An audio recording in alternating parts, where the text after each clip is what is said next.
మోకాళ్ళ నొప్పులు, gas, gut health వంటి సర్వ రోగాలకు నివారణి అరుణ యోగా ఆముదం.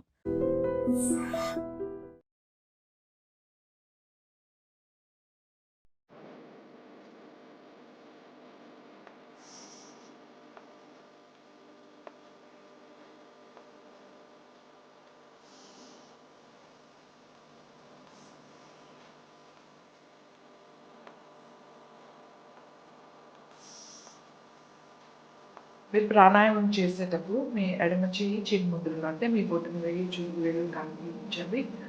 నాసికా ముద్ర, కుడి చెయ్యి చూపుడు వేలు మధ్య వేలు వస్తే ఇది నాసికా ముద్ర అంటాము. సో బొట్టన వేలు కుడి ముక్కుని, అలాగే 2 వేళ్ళు ఎడమ ముక్కుని మనం చేయొచ్చు. ఇలా పెట్టుకుని కుడి ముక్కు ముందు మూసి ఉంచి ఎడమ ముక్కు ద్వారా ఫస్ట్ శ్వాస వదలండి. తర్వాత అదే ముక్కుతో తీసుకోండి. 2 ముక్కులు మూసి ఉంచండి. ఇప్పుడు ఒక 5 సెకండ్స్ ఆర్ 6 సెకండ్స్. ఇప్పుడు బొటన వేలు తీసి కుడి ముక్కు ద్వారా వదిలేసాయి. మెల్లగా ప్రశాంతంగా వదలాలి శ్వాస.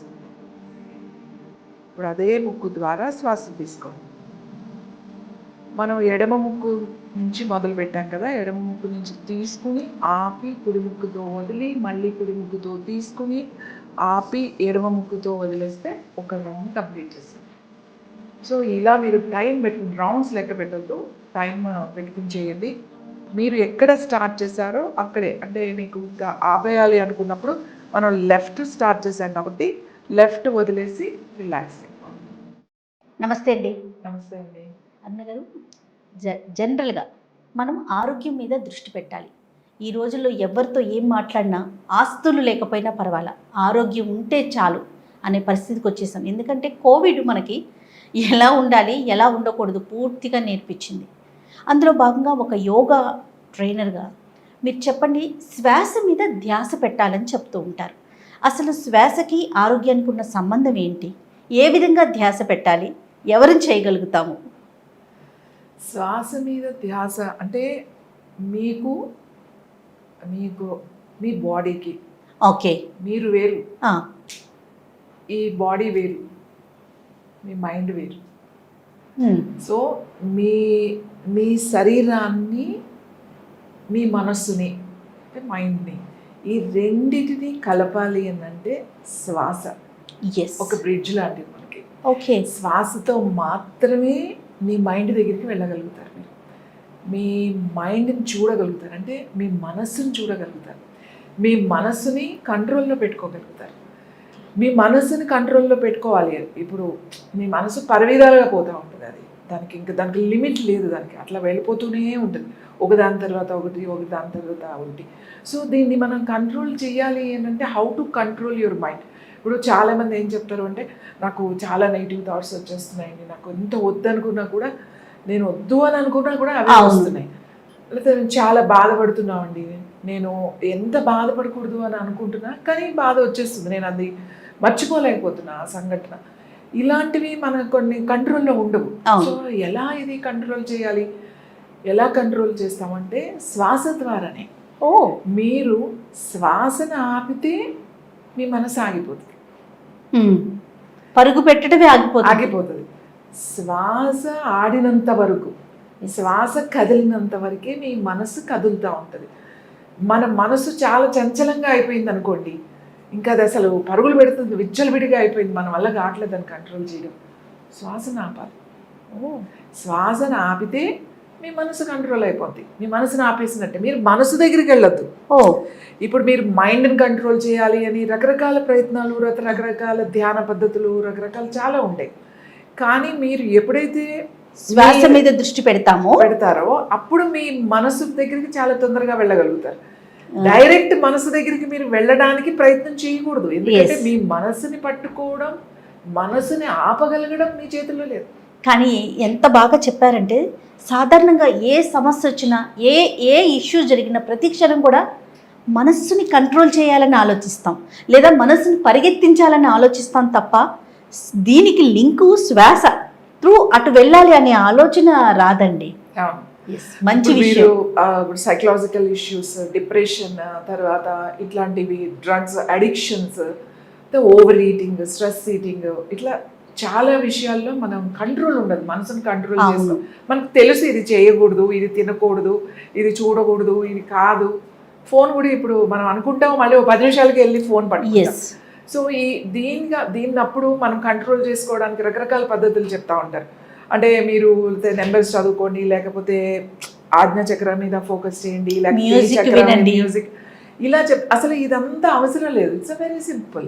Just hold your breath. ఓ అంతే. హోల్డ్ చేయడం అంటే ముక్కు పట్టుకొని అలా మూసేసుకోవడం కాదు, ఒక క్రమ పద్ధతిలో. ఓకే. సింపుల్ అనులోమ విలోమ ప్రాణాయామం మీకు తెలుసు కదా. లెఫ్ట్ నుంచి తీసుకుంటాం, ఎడమ ముక్కు నుంచి తీసుకుంటాం, కుడి ముక్కు నుంచి వదులుతాం, కుడి ముక్కు నుంచి తీసుకుంటాం, ఎడమ ముక్కు నుంచి వదులుతాం. ఇది అనులోమ విలోమ అంటాం. దీనినే మధ్యలో ఆపారనుకోండి, ఇప్పుడు లెఫ్ట్ తీసుకుంటున్నా నేను, ఎస్. 2 ముక్కులు మూసేసా నేను, 5 సెకండ్స్, ఎక్కువసేపు కాదు.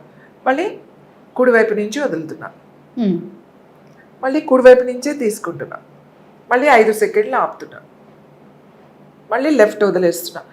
ఇలా కంటిన్యూగా ఎడమ వైపు మొదలు పెట్టాం కాబట్టి మనం ఎండ్ చేసేటప్పుడు ఇంక ఈ ప్రాణాయామం ఆపాలి అని అనుకున్నప్పుడు లెఫ్ట్తో వదిలేసి ఆపేస్తే మీకు ప్రాణాయామం అయినట్టు. మీరు 5 నిమిషాలు చేస్తారా, 10 నిమిషాలు చేస్తారా, ఎక్కువసేపు కూడా అక్కలేదు. జస్ట్ అలా కూర్చుని 2-3 నిమిషాలు చేయగానే మీ చంచలమైన మనసు మీ అదుపులోకి వచ్చేస్తుంది. ఓకే. చాలా సింపుల్ మాట. హోల్డింగ్, బ్రెత్ హోల్డ్ చేయడం అనేది ఇట్స్ వెరీ ఇంపార్టెంట్. బ్రెత్ ఎప్పుడైతే హోల్డ్ అయిపోయిందో మీ మైండ్ ఆగిపోతుంది. దీనికి మళ్ళీ ముద్రలు కూడా ఉన్నాయి. షణ్ముఖి ముద్ర అని చెప్పేసి, అసలు మీ వల్ల అవ్వట్లేదు, చాలా స్ట్రెస్లో ఉన్నానండి, నాకు నిద్ర కూడా రావట్లేదు అనుకున్నప్పుడు సింపుల్గా షణ్ముఖి ముద్రలో ఒక 5 రౌండ్లే 5 టైమ్స్ చేయగానే అలా 5 టైమ్స్ చేసి కళ్ళు మూసుకుని అలా కూర్చోండి. సరే, నాకు షణ్ముఖి ముద్ర నాకు చాలా కష్టమండి, ఇవన్నీ ముయ్యాలనుకున్నారు, ముక్కు మూసుకోండి, శ్వాస తీసుకొని అలా ఒక 5 సెకండ్, అంటే మీ కెపాసిటీ, మీరు బలవంతం చేయొద్దు, ఎప్పుడు ఫోర్స్ చేయొద్దు బ్రెత్ని. 2 సెకండ్సా, 3 సెకండ్స్, 4 సెకండ్స్, 5 సెకండ్స్ కంఫర్టబుల్ చాలు మీకు. ఎందుకంటే తీసుకునేటప్పుడు ఎలా తీసుకున్నామో వదిలేటప్పుడు కూడా అలానే వదలాలి, ఒకేసారి మనం వదలకూడదు. అందుకని శ్వాసని ఒక క్రమ పద్ధతిలో తీసుకోవడం, వదలడం, ఆపడందే ప్రాణాయామం. శ్వాస మీద ధ్యాస పెట్టండి అని అంటే శ్వాస మీదే ధ్యాస పెట్టడం కాదు, ఇది అర్థం చేసుకునేది చాలా తప్పు. శ్వాస మీద ధ్యాస పెట్టండి అని అన్నారు. అవును. శ్వాస మీద ధ్యాస మరలిస్తే మీకు ధ్యానంలోకి వెళ్ళిపోతారు అని అంటారు. మీకు శ్వాస మీద ధ్యాస వచ్చింది అనుకోండి, అంటే ఇంకా మీకు ఏమవుతుందంటే ఈ ప్రాక్టీస్లో ఇంకా కొన్ని రోజులకి మీరు బాగా ప్రాక్టీస్ చేసేస్తున్నారు, ఈ శ్వాస మీద ధ్యాస వచ్చేస్తుంది అనమాట. అంటే మీరు ఎటు తీసుకున్నా ఈ శ్వాసే తెలుస్తూ ఉంటుంది. మీరు పని చేసుకుంటున్నా, వంట వండుతున్నా, మాట్లాడుతున్నా, ఏ పని you feel your breath. Okay. అది చాలా డిస్టర్బ్డ్గా ఉంటుంది, అది మెడిటేషన్లోకి వెళ్ళలేరు. శ్వాస మీద ధ్యాస పెట్టండి, శ్వాస మీద ధ్యాస పెట్టండి అని అంటే అది కొంచెం వరకే, ఎక్కువ అతిగా. ఎందుకంటే నాకు ఫోన్ కాల్స్ వస్తాయి, శ్వాస మీద ధ్యాస పెట్టమన్నారు, మేము పెట్టామండి, మాకు ఇప్పుడు శ్వాస మీద ధ్యాస వచ్చేసింది, ఇది నేను భరించలేకపోతున్నా, నా వల్ల అవ్వట్లేదు, ఏం చేసినా పడుకున్నా కూడా నాకు ఈ శ్వాస తెలుస్తుంది లోపల, సో ఇది నా వల్ల అవ్వట్లేదు, ఎలా ఆపాలి అని చాలా మంది కాల్ చేసేవాళ్ళు ఉంటారు. అంటే ఈ పెట్టేటప్పుడు ఒక క్రమ పద్ధతి ఉంటుంది, మీరు దాన్ని ఫాలో అవ్వాలి.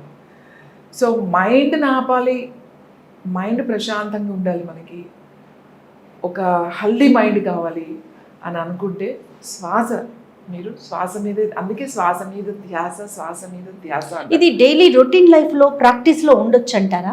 ఏదైనా సమస్య వచ్చినప్పుడు చేయాల్సిన పరిస్థితి లేదండి. ప్రతి ఒక్కళ్ళు ఇప్పుడున్న ప్రతిరోజు మనం ఎన్ని సవాళ్ళు ఎదుర్కొంటున్నాం, చిన్నపిల్లలు కానీ పెద్దవాళ్ళ వరకు, ఆల్ ఫీల్డ్స్, ఈవెన్ ఎంప్లాయీసే కాదు, ఈవెన్ హౌస్ వైఫ్స్ ఆల్సో ఈ లోపల అందరూ కూడా.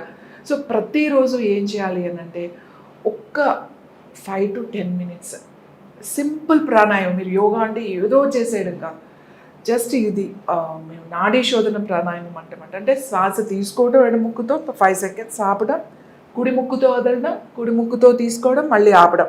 అంటే తీసుకున్న ప్రతిసారి కూడా 5 సెకండ్స్ ఆపడం. ఇలా కంటిన్యూస్గా మీరు ఫస్ట్ ఒక 3 నిమిషాలు అలవాటు చేసుకోండి, తర్వాత 5 నిమిషాలు అలవాటు చేయండి. 10 నిమిషాలు మీరు చేస్తుంటే మిమ్మల్ని ఎవరు బెస్ట్. మీరు ఏ చిన్న చిన్న వాటికి కృంగిపోవడం, లేకపోతే సెల్ఫ్ కాన్ఫిడెన్స్ తగ్గిపోవడం, అమ్మో నేను వల్ల కాదేమో, నాకు చేత కావట్లేదు, నేను చెయ్యలేను, ఇది మన పని కాదు, నా వల్ల కాదు ఇంకా, అంటే కొంతమందికి సెల్ఫ్ ఇంట్రెస్ట్ కూడా పోతుంది, అవునండి, కాన్ఫిడెన్స్ లెవెల్స్ బాగా తగ్గిపోతాయి. అలాంటివన్నీ కూడా సెట్ అయిపోతాయి. ప్రతి ఒక్కళ్ళు కూడా ప్రతిరోజు ఒక సవాళ్ళను ఎదుర్కొనేటట్టుగానే మనం బయలుదేరుతాం. సర్టెన్ టైమింగ్స్ ఏదైనా ఉందండి దీనికి? సర్టెన్ టైం ఏదైనా బెస్ట్ అండి. అండ్ పడుకునే ముందు చాలా మంచిది. ప్రొద్దున్నే లేచి చేస్తే ఆ డే అంతా యాక్టివ్గా ఉంటారు. ఎలాంటి వర్క్ అయినా మీరు చేసుకోగలే శక్తి, ఆ కాన్ఫిడెన్స్ వస్తుంది. అలాగే రాత్రి పడుకునే ముందు ఒక 5 నిమిషాలు చేసుకుని కనుక మీరు పడుకుంటే మీకు ఆ రోజంతా పడిన స్ట్రెస్ అదంతా కూడా తగ్గిపోతుంది. ఒక్కొక్కసారి ఏమవుతుందంటే మనము ఏదో చేస్తామో అది అరే నేను ఎందుకు ఇలా చేశాను అనేది మనకి నిద్రపోనివ్వదు. అది అవును, అంటే రేపటికి మనం మార్చుకోవచ్చు, అయినా కూడా ఎందుకు ఇలా చేస్తే, అలా చేయకుండా ఉండాల్సిందే, ఇలా అవ్వకుండా ఉండాల్సిందే, అలా అయిపోయింది అని ఒకటి ఉంటుందన్నమాట. అలాంటివి ఏమి ఉండవు. హాయిగా మంచి డీప్ స్లీప్లోకి. వయసుతో కానీ జెండర్తో కానీ సంబంధం లేదు, ఎవరైనా కూడా చేసుకోవచ్చు. ఎవరైనా చేసుకోవచ్చు. రైట్. అంటే చిన్న పిల్లలు అంటే వాళ్ళకి చేసుకోగలిగే తెలివితేటలు ఉంటే వాళ్ళు కూడా చేసుకోవచ్చు అన్నమాట. పర్టికులర్గా స్టూడెంట్స్కి వాళ్ళకి చాలా స్ట్రెస్ ఉంటుంది. స్టూడెంట్స్కి, వర్కింగ్ విమెన్కి, ఇంట్లో ఉండే వాళ్ళకి, అందరికీ, ఆడవాళ్ళకి, మగవాళ్ళకి, పిల్లలకి, అందరికీ కూడా చాలా సింపుల్. ఒకేసారి 10 నిమిషాలు కూర్చోవడానికి ట్రై చేయకండి. 3 minutes అండ్ స్లోలీ 5 minutes చేసుకోండి. ఎక్కువ చాలా మందికి ప్రతిదానికి యాంగ్జైటీ వచ్చేస్తుంది, ప్రతిదానికి కంగారు పడిపోతూ ఉంటారు. అలాంటి వాళ్ళు 10 నిమిషాలు ఖచ్చితంగా చేయండి. మిగతా వాళ్ళు 5 నిమిషాలు మార్నింగ్, 5 నిమిషాలు నైట్ పడుకునే ముందు చేసినా సరిపోతుంది. రైట్. చాలా సంతోషం అండి. నమస్తే.